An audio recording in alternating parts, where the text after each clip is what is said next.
वन्दितु सौवसिद्धे ध्रुवमचलमनोवमं गदिं पत्ते वोच्छामि समयपाहुड मिनमोऽसुध केवली नमः समयसाराय स्वानुभूत्या चकासते चित्स्वभावाय भावाय सर्वभावांतरच्छिदे। अंतिम शासन नायक 1008 भगवान महावीर स्वामी की जय। द्वादशांगो श्रुत देवी की जय। स्वाध्याय कक्ष संपेपर्यंत आपणा सर्वांना चतुर्विध आहाराचा त्याग असणार आहे। समयसार ग्रंथ आपण बघतो आहे आणि संवराधिकाराचे अगदी शेवटचे कलश आपण बघतो आहे की ज्या कलशामध्ये संवराचा पूर्ण निचोड आम्हाला दिलेला आहे। या अधिकारामध्ये आचार्य भेदविज्ञान हे परवस्तूमध्ये करायला सांगत नसून विकार आणि उपयोग म्हणजे रागद्वेषादी परिणाम आणि जीवाचा ज्ञान स्वभाव यामध्ये भेदविज्ञान करवत आहे। राग हा संवराचं कारण नाही।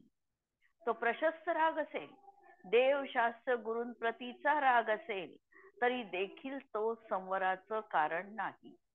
भूमिका आमची 5वी 6वी 7व्या गुणस्थांवरती महाव्रतांचं पालन अनुव्रतांचं पालन ह्या असताना सुद्धा जेवढ्या कषायांचा अनुदय आहे त्या अनुषंगाने जीवाला संवर आणि निर्जरा आहे आणि जो काही प्रत्याख्यानादी कषायांचा सद्भाव आहे त्यांनी जो प्रशस्त भाव जीवनामध्ये होतो आहे यानीही तिथेही आश्रव आणि बंधच आहे आणि अशा तऱ्हेने ही भेद विज्ञानाची धारा जीवनामध्ये आम्हाला भावायची आहे। आणि सुरुवातीलाच अगदी आचार्यांनी सांगितलं की उपयोग आणि क्रोध यामध्ये प्रदेश भेद आहे। प्रदेश भेद अशासाठी सांगितले की वास्तविकतः तिथेच आहे, काही क्रोध अलग आहे प्रदेशांवर आत्म्यापेक्षा असं नाही आहे, परंतु प्रदेश भेद सांगायचं कारण असं की ज्ञानाची आणि क्रोधाची आम्हाला तादात्म्य संबंध दाखवायचा नाही। ज्ञान वेगळं आणि क्रोध वेगळा।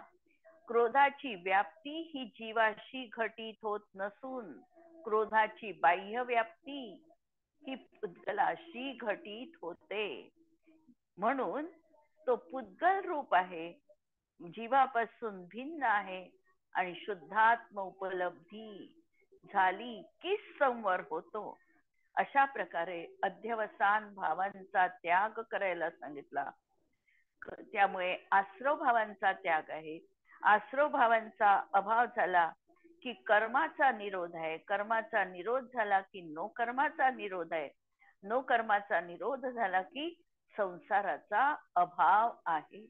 ही गोष्ट आचार्यांनी आम्हाला सांगितली आणि त्यानंतर कलश ठेवलेला होता की भेदविज्ञानाच्या माध्यमातूनच कर्म आणि आत्मा याला भिन्न जाणा आणि शुद्धात्मात्म्याचा लाभ जीवनात होणार आहे आणि त्यांनी संवर होणार आहे। अशी ही भेदविज्ञानाची भावना भावण्याचा उपदेश आचार्यांनी काल आपण कलशामध्ये बघितला, तसा आम्ही लक्षात ठेवायचा आहे।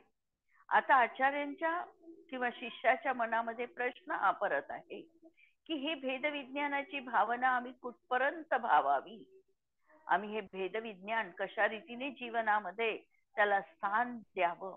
आणि यासाठी परत एक सुंदर असा कलश अमृतचंद्र आचार्य या ठिकाणी ठेवतात अनुष्टुप छंदामधला। अनुष्टुप छंदाचं वैशिष्ट्य हे आहे की 8 शब्दामध्ये हा छंद तयार झालेला आहे आणि सगळ्यात पहिले जी काव्याची रचना झाली, ज्याला म्हटलेलं आहे की पहिल्यांदा काव्य लिहिलं ते वाल्मिकींनी लिहिलं आणि ते रामायण लिहिलं आणि त्यामध्ये हा अनुष्टुप छंदाचा वापर केलेला आहे। असा हा अनुष्टुप छंद। भावयेत भेद विज्ञान मिदमच्छिन्न धारया तावत यावत पराच्युत्वा ज्ञानम ज्ञाने प्रतिष्ठते।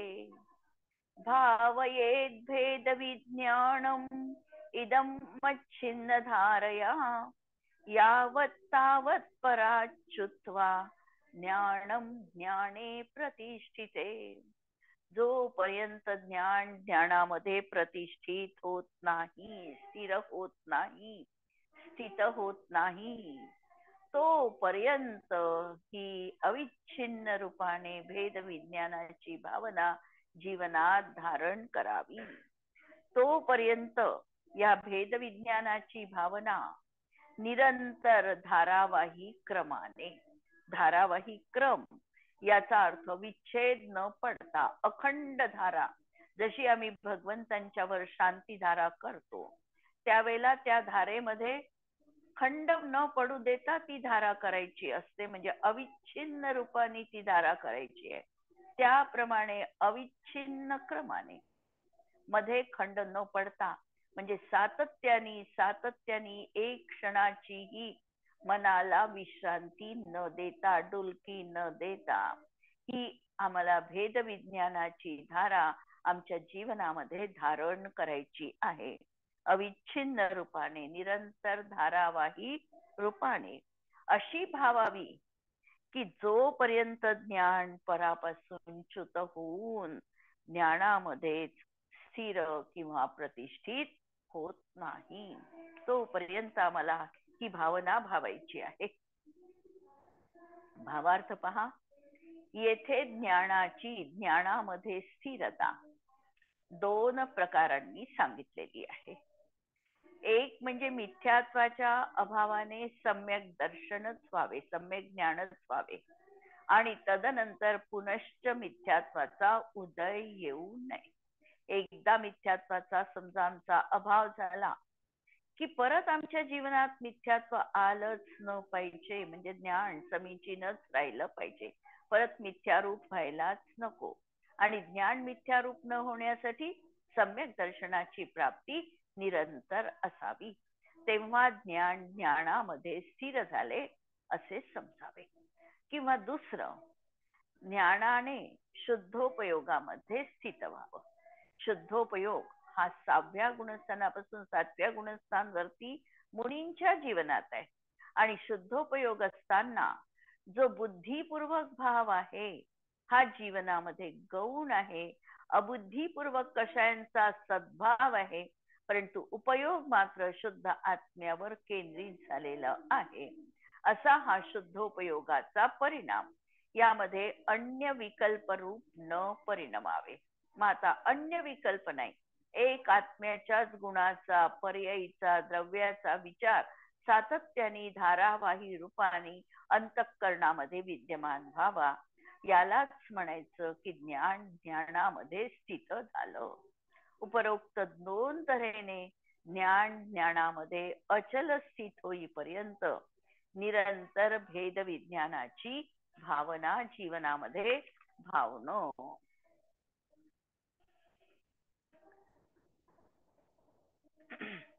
भेद विज्ञानाची भावना भावायची म्हणजे काय करायचं नेमकं, हाही आम्हाला प्रश्न समजावा लागेल. आम्ही शब्द बरेच कधी कधी जड वापरतो, पण त्याचा साधा आशय आम्हाला समजावा लागेल.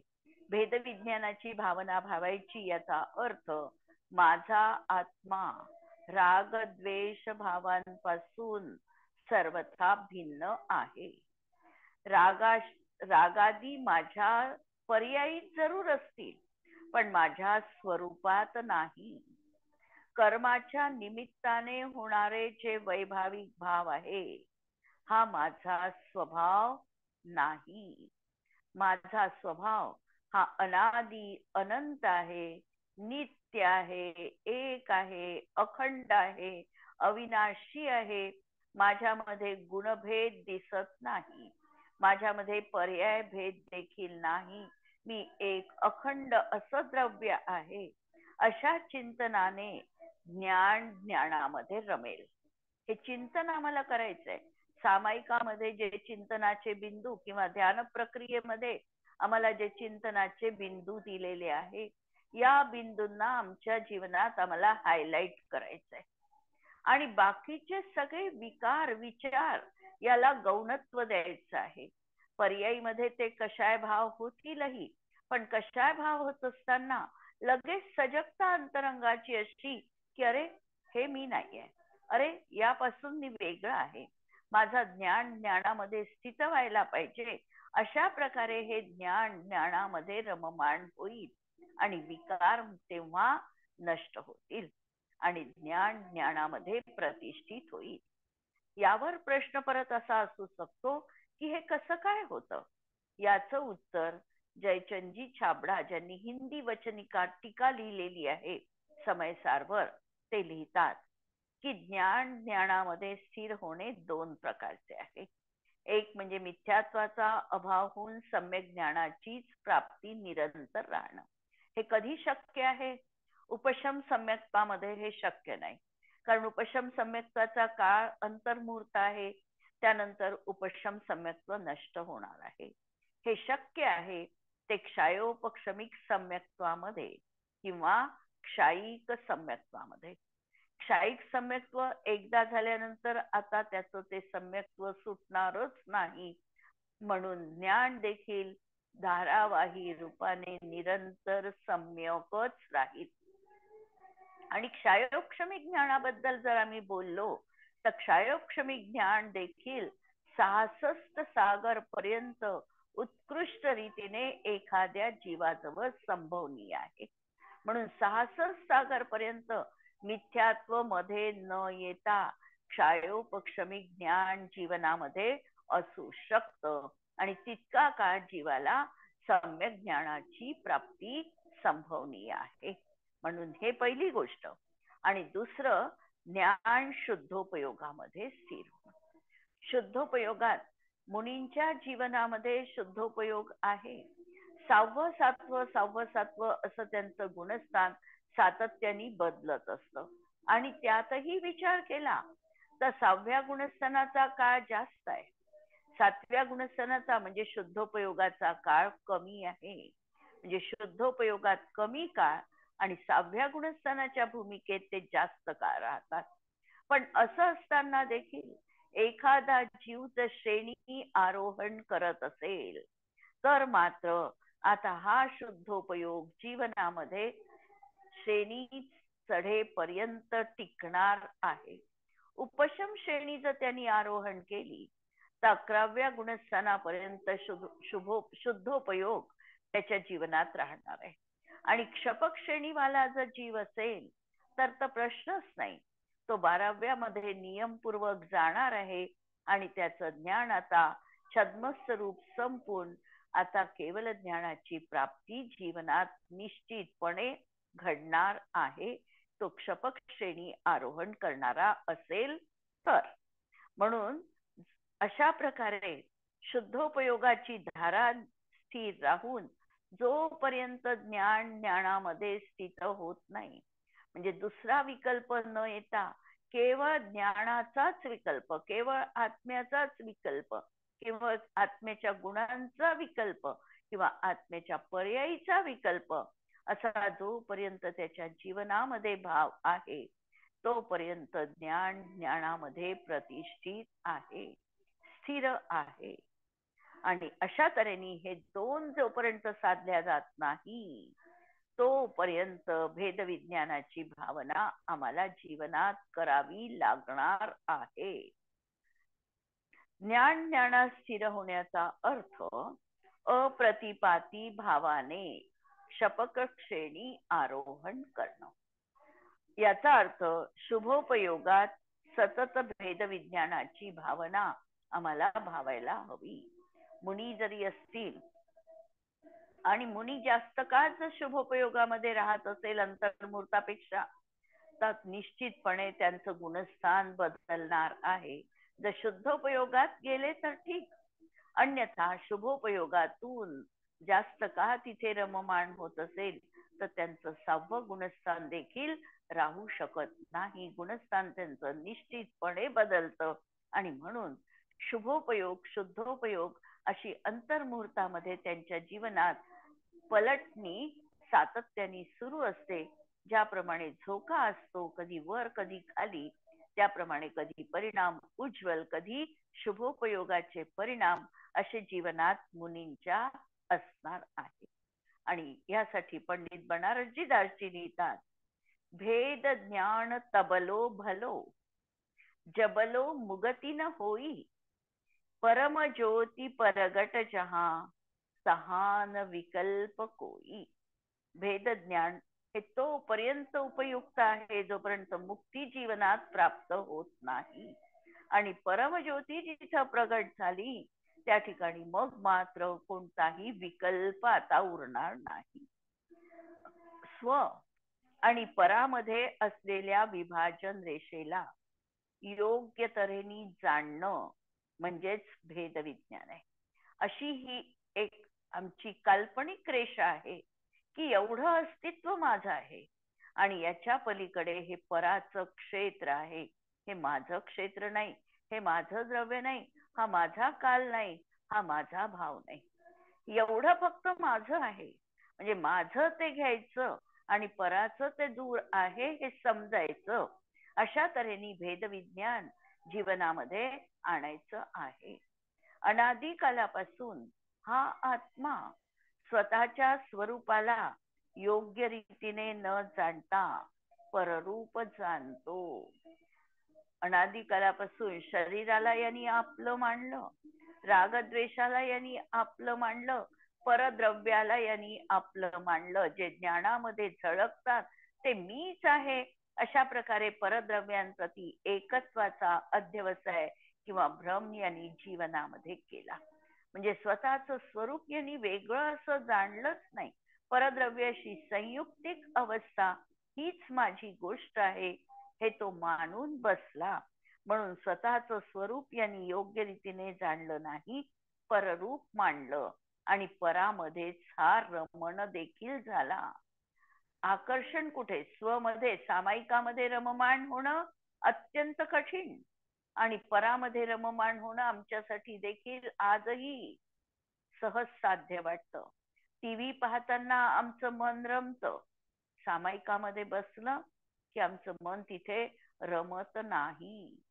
अनादीचा संस्कार हा असा आमच्यावर प्रहार करतो आहे आणि इथे आम्हाला सजग व्हायचंय. माझं काय आहे? पराचं आकर्षण परवस्तू आहे, ती मी नाही, त्याच्यामध्ये मला रमण करायचं नाही. माझा आत्मद्रव्य म्हणजे स्वद्रव्य आहे, तिथेच मला रमण करायचं आहे. तेच माझं अंतिम ध्येय आहे. हे मला वारंवार वारंवार ती भावना आम्हाला जीवनात भावावी लागणार आहे. सामायिकाचा वेळ जीवनामध्ये अपरिहार्यपणे पाळावा लागणार आहे. हे असं रममाण होणं स्वतःमध्ये भलाई मन लागेल पहिल्यांदा, सामायिकामध्ये कदाचित लागणार पण नाही. पण लागलं नाही तरी देखील अट्टहासाने परत परत त्याच विचाराला घणीभूत करून मला माझ्या स्वतत्वात रममाण व्हायचं आहे. आणि एकदा जर काही सवय जीवनामध्ये झाली की आम्हाला आपोआपच आमच्या आत्मतत्वाची जाणीव, जागृती, भान जीवनात असणार आहे. पण हा प्रयत्न, हा पुरुषार्थ आम्हाला करावाच लागणार आहे. म्हणून तिथे हा परामध्ये रमतो आणि परामध्ये रमणं हेच खरं वास्तविकतः दुःखाचं कारण आहे. दुःखापासून दूर हटण्यासाठी स्वतःच स्वरूप योग्य रीतीने जाणणं आवश्यक आहे. आणि त्या दिशेने केलेला पुरुषार्थ म्हणजेच भेद विज्ञानाचा प्रारंभ आहे. सर्वप्रथम शास्त्र अध्ययन करून क्रम आम्हाला पहा संवर जीवनामध्ये यावा वाटतो आहे. संवर आम्हाला पहिले समजावा लागेल. संवर समजण्यासाठी आधी शास्त्र काय म्हणतं त्याचं अध्ययन करावं लागेल. गुरु वचन ऐकून गुरूंवर श्रद्धा करावी लागेल आणि स्वपर विभाग जाणावा लागेल. पण हेही वास्तविकतः भेदज्ञान नाही, ही फक्त भेद विज्ञानाची भूमिका आहे. शास्त्र अध्ययन गुरु उपदेश आणि स्वपर भेद विज्ञान म्हणजे मी कोण पर काय इथपर्यंत देखील आम्ही अजून भेदविज्ञान जीवनात अवतरित नाही झालेला आहे. ही भेदविज्ञानाची भावना आहे की भेदविज्ञान यांनी आम्हाला होणार आहे. ही भूमिका आहे. जसं मी मध्ये म्हटलेलं होतं की सामायिकाला आम्ही बसतो. सामायिकाला बसल्यानंतर आम्ही सामायिक पाठ म्हणतो. सामायिक पाठ म्हणणं म्हणजे सामायिक नाही. ती सामायिकाची भूमिका आम्ही तयार केलेली आहे. पहिल्यांदा चारही दिशेला जितके अरहंत सिद्धाचार्य उपाध्याय साधू असतील त्यांना मनोमन नमस्कार केलेला आहे. सर्व आरंभ परिग्रहाचा त्याग केलेला आहे. जे 108 प्रकारे निरंतर माझा पापास्त्रव सुरू आहे याच्यापासून मला दूर हटण्यासाठी मी सामायिकाचा संकल्प करत आहे.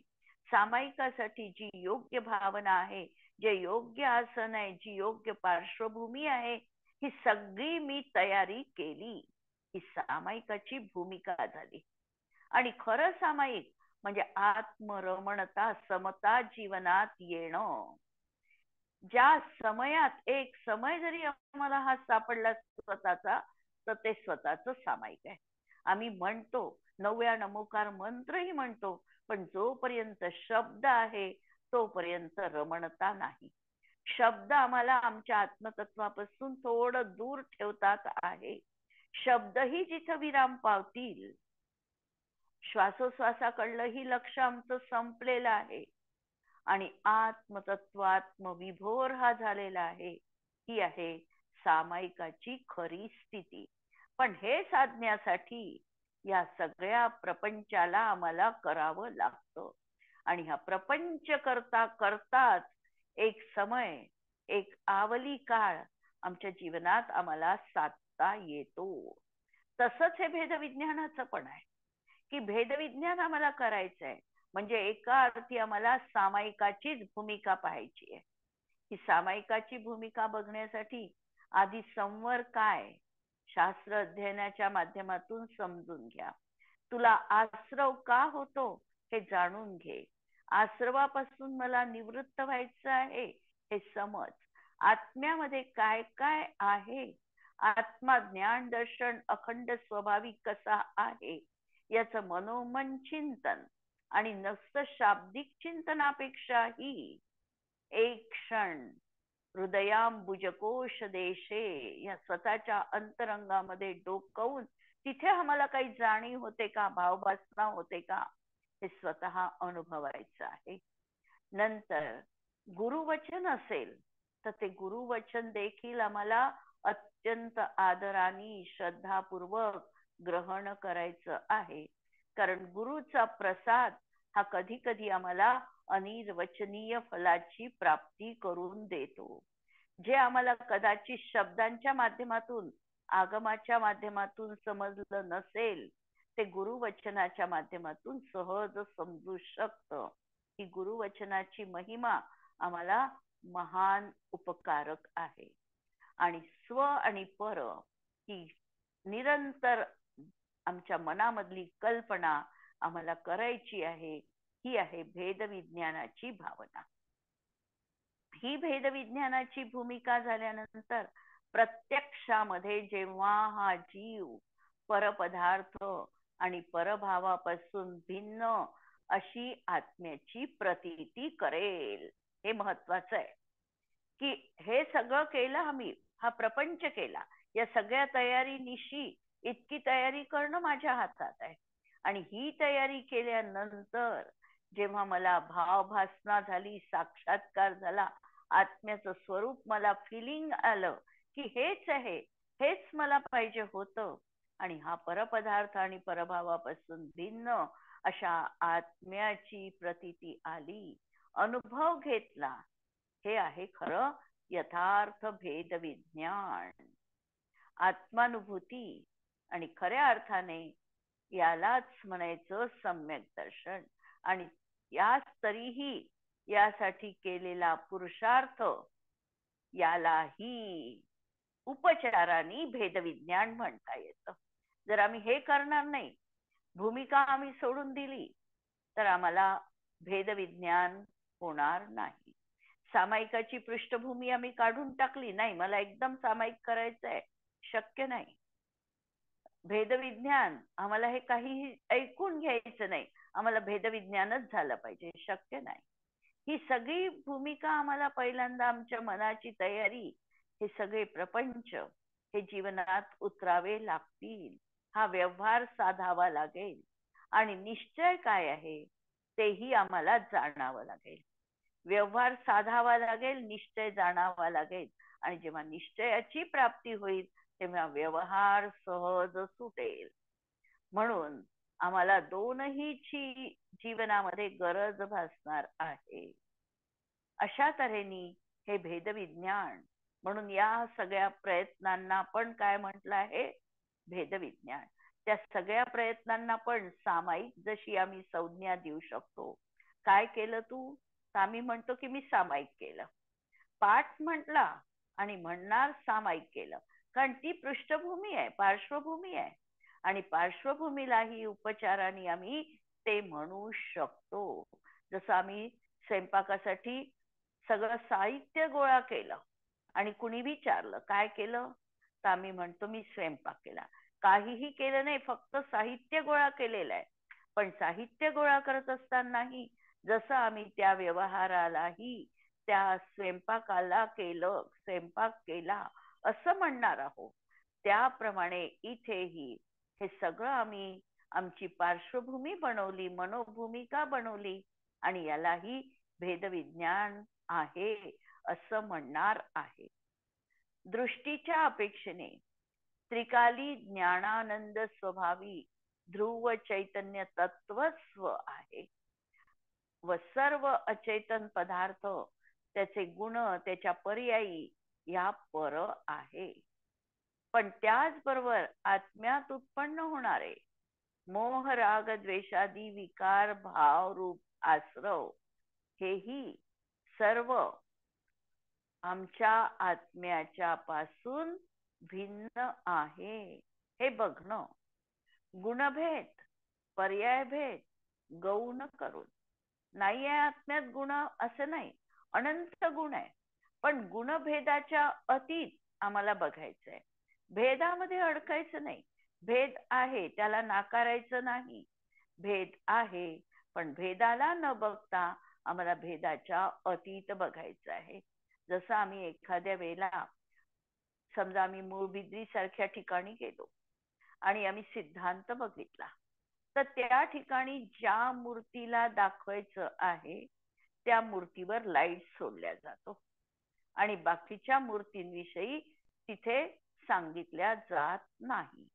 म्हणजे जी मूर्ती दाखवायची तिला आम्ही फोकस केलं, तिला आम्ही प्रधानतेने सांगितलं, पण याचा अर्थ त्या ठिकाणी बाकीच्या मूर्ती नाहीत असं नाही, आहेत, पण त्याला गौणत्व दिलं.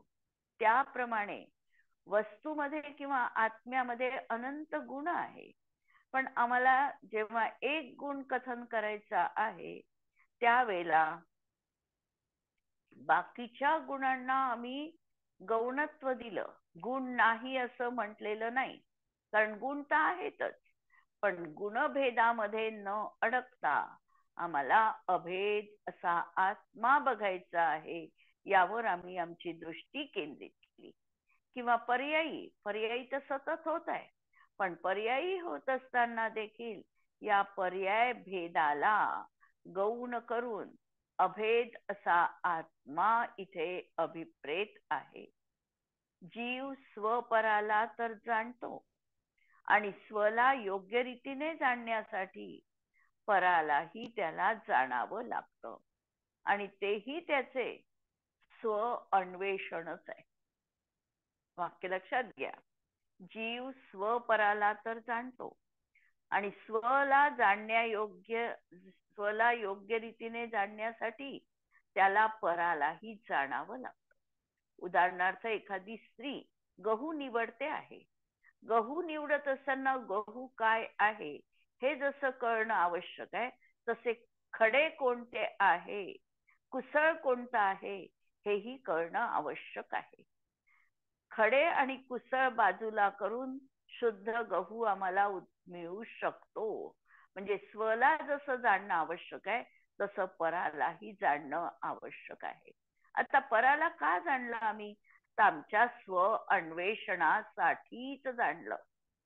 मला माझं स्वतत्व शोधायचंय, पण माझं स्वतत्व शोधण्यासाठी मला परतत्वाला देखील जाणणं भाग पडलं. म्हणून तेही एका दृष्टीने स्व अन्वेषणच आहे. आणि ही स्व अन्वेषणाची प्रक्रिया म्हणजेच व्यवहार भेद विज्ञान आहे. व स्वतःच्या अभेद आत्म्यामध्ये रमणं हेच वास्तविकतः भेद विज्ञान आहे. जिथे भेद विज्ञानाला हेय म्हटलेलं आहे तिथे वर आरोहण करण्याची दृष्टी आहे. निर्विकल्प अनुभूती झाल्यानंतर विकल्पात्मक भेद विज्ञान सहज सुटते. म्हणून निरंतर शुद्ध स्वरूपाचं अनुभवन हेच जीवनामध्ये कर्तव्य आहे. जेव्हा संपूर्ण कर्मक्षय होतो तेव्हा मोक्ष आहे आणि त्यावेळी सर्व विकल्प सहज जीवनामध्ये सुटणार आहे. अशा तऱ्हेने हा भेद विज्ञानाची भावना कुठपर्यंत भावावी या माध्यमातून या कलशाला आचार्यांनी सांगितलेला आहे. आता पुढचा कलश आपण उद्याच्या दिवशी बघूया आणि आज इथे थांबूया. जिनवाणी के ज्ञान ते सूझे लोकालोक, सो जिनवाणी मस्तक नमो सदा देत हूँ गो. नमो अरिहंताणम नमो सिद्धाणम नमो आयर्याणम नमो उच्छायाणम नमो लोए संवसावूनम. सर्वांना जय जिनेंद्र.